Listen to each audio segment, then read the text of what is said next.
అనగనగా ఒక అడవిలో ఏనుగు చీమ నివసిస్తూ ఉండేవి. చీమ ఏనుగు కన్నా పరిమాణంలో చిన్నగా ఉండడం వల్ల చీమను చూసిన ప్రతిసారి ఏనుగు హేళన చేస్తూ ఉండేది.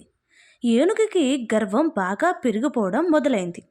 చీమ ఏనుగుకి ఎలాగైనా బుద్ధి చెప్పాలనుకుంది. ఏనుగు దగ్గరకు వెళ్ళింది. ఏనుగన్నయ్యా, ఏనుగన్నయ్యా, మనం ఒక పోటీ పెట్టుకుందామా? ఎప్పుడు చూసినా నన్ను ఏడిపిస్తూ ఉంటావు కదా. ఈ పోటీలో గెలిస్తే గనక నువ్వు చెప్పిందల్లా నేను వింటాను అని చీమ ఏనుగుతో అంటుంది. చీమ మరియు ఏనుగు మధ్య 2 పోటీలకు ఒప్పందం జరిగింది. మొదటి పోటీ వేగంతో కూడుకున్నది. చీమ దూరంగా ఉన్న కొండను చూపించి, ఏనుగన్నయ్య, ఆ కొండను ఎవరైతే ముందుగా చేరుకుంటారో వాళ్లే మొదటి పోటీ విజేతలు అవుతారు అని చెప్పింది చీమ.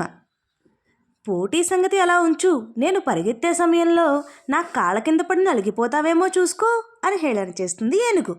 కాసేపట్లో పోటీ మొదలవుతుంది కదన్నయ్య, ముందుగానే ఎందుకు గొప్పలు మాట్లాడుకోవడం అని అంటుంది చీమ. పోటీ మొదలైంది. ఏనుగు చీమ పరిగెట్టడం మొదలుపెట్టారు. కొంత దూరం పరిగెత్తాక ఏనుగు వెనక్కి తిరిగి చూసింది. అక్కడ చీమ కనిపించలేదు. అలాగే ముందు కూడా చూసింది. అక్కడ కూడా చీమ కనిపించలేదు. ఏనుగు నవ్వుకుంటూ, ఆ చిన్ని చీమ నా కాలి కింద పడి ఎప్పుడో చచ్చి ఉండవచ్చు అంటూ నవ్వుతూ నెమ్మదిగా పరిగెడుతూ వెళ్తుంది. ఏనుగు కొండ దగ్గరకు చేరే సమయంకి ముందే చీమ అక్కడకు చేరుకుంటుంది.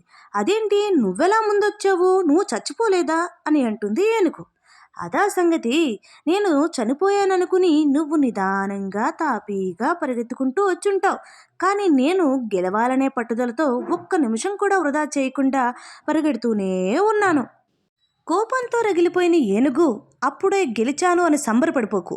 ఇంకొక పోటీ ఉంది కదా, చూడు. ఆ పోటీలో నేను చెట్టు కింద ఓడిస్తాను. నేనేంటో నీకు చూపిస్తాను అంటూ ఏనుగు మళ్ళీ గొప్పలు పలుకుతుంది. రెండవ పోటీ మొదలైంది. ఇక ఈ పోటీ ఓపికకు సంబంధించింది. చీమ ఏనుగుతో, ఈ మండుటెండలో మనం ఈ కొండపై నిలబడతాం. ఎవరైతే ఎండను తట్టుకోలేక ముందుగా ఈ కొండ నుంచి కిందకి దిగుతారో వాళ్ళు ఈ పోటీలో ఓడిపోయినట్లే అని చీమ ఏనుగుతో అంటుంది. ఓసి, ఇంతేనా? నిన్ను చూసుకున్నావా? నీ పరిమాణానికి ఎండలో దెబ్బకు మాడిపోతావు అంటూ ఏనుగు పక్కా పక్కా నవ్వుతుంది. సరేలే అన్నయ్య, చూద్దాంలే, ముందైతే పోటీ మొదలు పెడదాం అని అంటుంది చీమ. పోటీ మొదలైంది. అరగంట సమయం గడిచింది. ఏనుగుకి ఎండకి చర్మం మండడం మొదలుపెట్టింది. కానీ చీమ కదలకుండా అలానే ఉండడంతో ఎలాగైనా చీమ మీద గెలవాలి అనే కోపంతో ఎండను తట్టుకుని అలాగే నిలిచింది. ఓపిక తక్కువైన ఏనుగుకి ఎండకు చిరాకు రావడం మొదలైంది. ఎండకు తట్టుకోలేక కొండ దిగి చెట్టు కిందకి వెళ్ళిపోయింది ఏనుగు. చర్మం ఎంత కాలిపోతున్నా పట్టు విడవకుండా తనను తాను నిరూపించుకోవాలని, అలాగే తనలా ఉన్న చిన్న చిన్న జీవుల యొక్క గొప్పతనాన్ని ఏనుగుకి చూపించాలని చీమ ఎంతో ఓర్పుతో ఎండలో అక్కడే నిలబడింది. ఏనుగుని జయించింది. ఏనుగు ఓటమిని ఒప్పుకుని చీమకు క్షమాపణ చెప్పింది. అప్పుడు చీమ, నాకు క్షమాపణ ఏమి వద్దన్నయ్యా, నువ్వు నా పరిమాణాన్ని చూసి నన్ను హేళన చేయకుండా ఉంటే చాలు. చూడు ఏనుగన్నయ్య, ఎవరి గొప్పతనం వారికి ఉంటుంది. ఎవరిని చూసి తక్కువ అంచనా వేయకూడదు.